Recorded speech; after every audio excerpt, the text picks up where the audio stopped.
Today's trading a little bit lower, a little bit consolidating after the big move or the big result after the bullish flutter kicker on last week going into Friday. Still has the markets in this wedge formation sideways. And as long as it remains in this area, it's pretty much indicating that investor sentiment is not dramatically bullish or dramatically bearish, which means each individual stock chart should be uh, gauged on its own merits.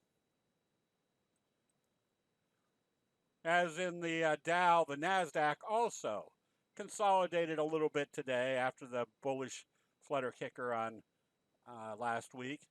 It also is in kind of this wedge formation. So there's still sectors that are acting very bullish as well as other sectors that continue to act bearish. And that can be identified by simple uh, candlestick scanning techniques.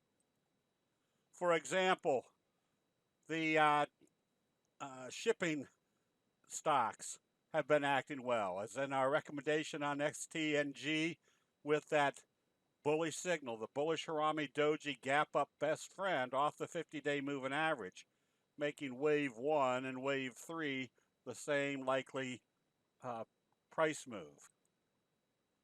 FRO can be seen after it broke out of this little slow curve breakout area, produced a uh, good price move and still in an uptrend. And easily to identify is the downtrend continuing in the weed stocks, such as CGC.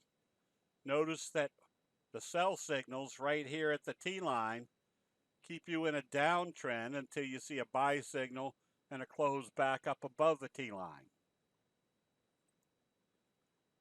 TLRY, also in a downtrend in the wheat stock area.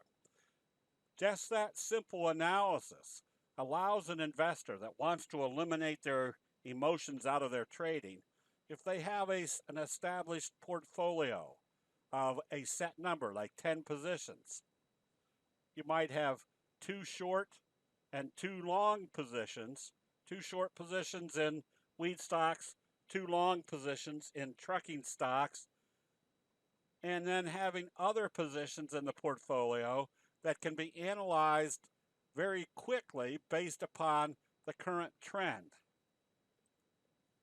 The Steady Eddy in HOV reveals that all you have to do is stay long until you see a sell signal and a close below the T line, or with the caveat that the further away you move from the T line, the higher the probability it's going to come back and test it.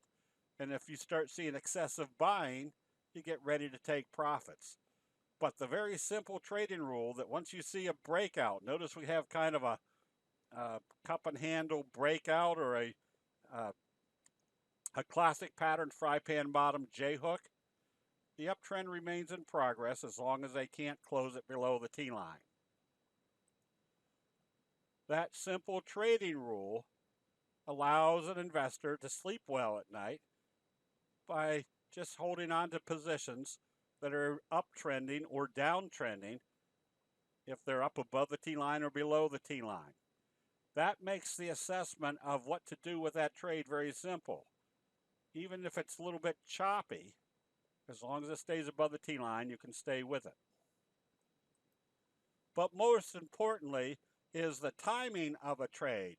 For example, in the FRO chart, FRO, you can see the little kind of fry pan bottom at the breakout level. This told us that we could be buying immediately on that breakout because of this pattern. Even though we're in the overbought condition, remember, you can be in an overbought condition if there's a pattern breakout. That makes setting up patterns like in NVIDIA, that if it breaks out through this level, there's a good prospect that it's coming back up to the top of this channel, taking you up fast to that area. So there's 2 great benefits of being able to recognize when a pattern is breaking out. One, it allows you to see there's going to be a big price move, and two, it tells you exactly when you want to start getting into that trade without having to wait around. As soon as you see it breaking out, you know there's been a new dynamic in investor sentiment. That'll be it. We'll see you in the chat room.